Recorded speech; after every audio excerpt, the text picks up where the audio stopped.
They say love blinds us, but character always reveals the truth. Before you fall for her smile, notice how she treats the world around her.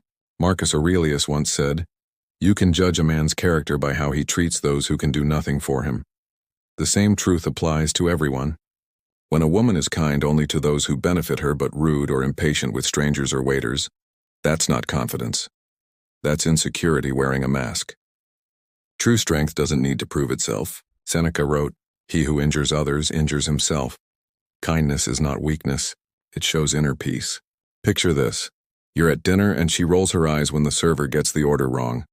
It seems small, but small moments reveal big truths. If she can't respect someone serving her food, how will she treat you when you fail her expectations?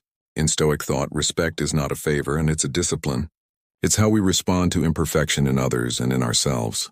The way she treats those who have nothing to offer her, that is who she truly is. Epictetus said, "What disturbs us is not what happens, but how we judge what happens. So observe quietly. Don't judge too soon, but don't ignore what's right in front of you." Some people speak kindly only when they need something, but the way a woman talks about others, especially those no longer in her life, reveals her peace or her pain. If she mocks her ex, her friends, or anyone who once cared for her, it's not about them.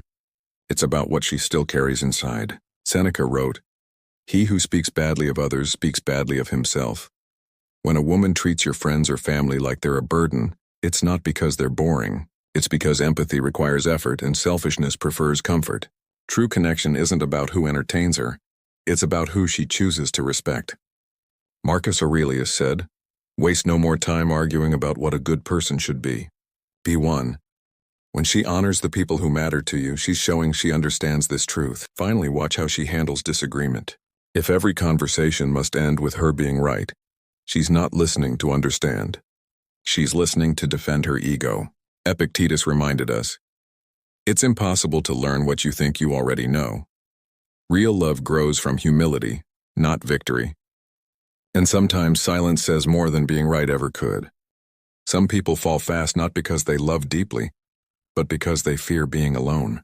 When someone rushes the relationship, calling, texting, needing you constantly, it's not always affection. Sometimes it's a quiet panic. If I don't hold on tight, I'll disappear. Seneca once said, "He who depends on others for his happiness will never be free." Love that grows too quickly often burns out the same way. True affection moves with calm, not urgency. Then there's another sign. Small insults disguised as jokes. She teases you, cuts you down with sarcasm, and then laughs it off. But every small wound leaves a mark. Marcus Aurelius wrote, "The best revenge is to be unlike your enemy." Don't respond with anger, observe. Because people who need to lower others are often fighting the noise inside themselves. A Stoic heart understands this. You can't fix someone by becoming smaller for them. You can love, support, and stand firm, but never let their storms decide your peace. Epictetus taught, "No man is free who is not master of himself." There's strength in saying, "I was wrong." Yet some people never do. When a woman blames the world for every mistake, late meetings, failed plans, broken trust, what she's really saying is, "I fear being seen as flawed." Seneca once said, "No man confesses his fault because he is innocent." Taking responsibility is not weakness. It's proof of emotional maturity, but pride left unchecked becomes a cage we build for ourselves. Even when she does apologize, listen for the but. "I'm sorry, but..." Those two words erase everything before them. A Stoic knows sincerity lives in silence, not in excuses. Marcus Aurelius wrote, "If someone can show me I'm wrong, I will gladly change, for I seek the truth which has never harmed anyone." Real peace begins when we choose truth over ego. In love, it's not perfection that keeps two people together, it's humility. Apologies without excuses heal. Excuses without humility destroy. Epictetus said, "It's impossible for a man to learn what he thinks he already knows." Let that truth guide who you allow into your peace. When someone attacks you for no reason, it's rarely about you. It's their own pain looking for a target. A woman who criticizes you when she feels low isn't trying to hurt you. She's trying to escape herself. Epictetus once said, "When someone treats you poorly, they act out of ignorance of what is good and evil." Don't absorb that pain. Observe it. It's a mirror, not a message. Then there's envy, the quiet poison of love. When you succeed, she feels smaller. When you shine, she dims the light. True love celebrates your growth. Insecurity fears it. Marcus Aurelius wrote, "The happiness of your life depends upon the quality of your thoughts." Jealous minds live in storms of comparison, but a peaceful heart rejoices when others rise, because it's never afraid of losing its own worth. Seneca reminded us, "No man can live happily who regards himself only." A relationship thrives when both lift each other. If she can't cheer for your wins, she's still battling her own losses. Remember, you don't need to compete with someone you love, like only to grow beside them. Some people need chaos the way others need air. They don't feel alive unless something is burning. If she stirs conflict, creates tension, or turns peace into theater, it's not passion. It's emptiness seeking attention. Marcus Aurelius wrote, "You have power over your mind, not outside events.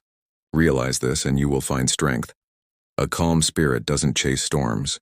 It walks through them untouched. Another sign: when she takes but never gives. She receives your time, your kindness, your care, yet offers little in return. Love for her becomes a transaction, not a partnership. Seneca once said, "We learn to give by giving." True connection flows both ways. It's not measured in gifts or words, but in effort and presence. If you always give while she only takes, the imbalance will quietly drain your soul. Epictetus taught, "It is not what happens to you, but how you react that matters." Don't respond with resentment. Respond with clarity. Walk away from those who feed on drama and take without gratitude. Peace is never found in noise. It's found in self-control. Some people measure their worth by how many eyes are on them. She surrounds herself with attention, not connection. Many men orbit her, waiting for a chance. Not because she loves them, but because she fears being unseen. Marcus Aurelius once wrote, "It is not fame that should be desired, but integrity." The need to be admired often hides the fear of being forgotten. A Stoic heart knows attention fades, but character remains. If she has no real friendships, no circle of women she trusts, it's not independence, it's isolation. Even strength needs reflection. Seneca said, "One man means nothing by himself. He must be part of something greater." Those who cannot connect with others often struggle to connect with themselves. Then comes the deeper truth. She may crave validation from men she doesn't even respect. She wants attention, not affection, control, not closeness. Epictetus reminded us, "If you wish to be loved, love what is within your power to give." Real beauty doesn't demand to be seen. It simply is. When admiration becomes addiction, peace disappears. You don't have to compete with her crowd. You only have to recognize whether she still knows who she is when the lights go out. Compatibility isn't about who makes your heart race. It's about who walks beside you when it slows down.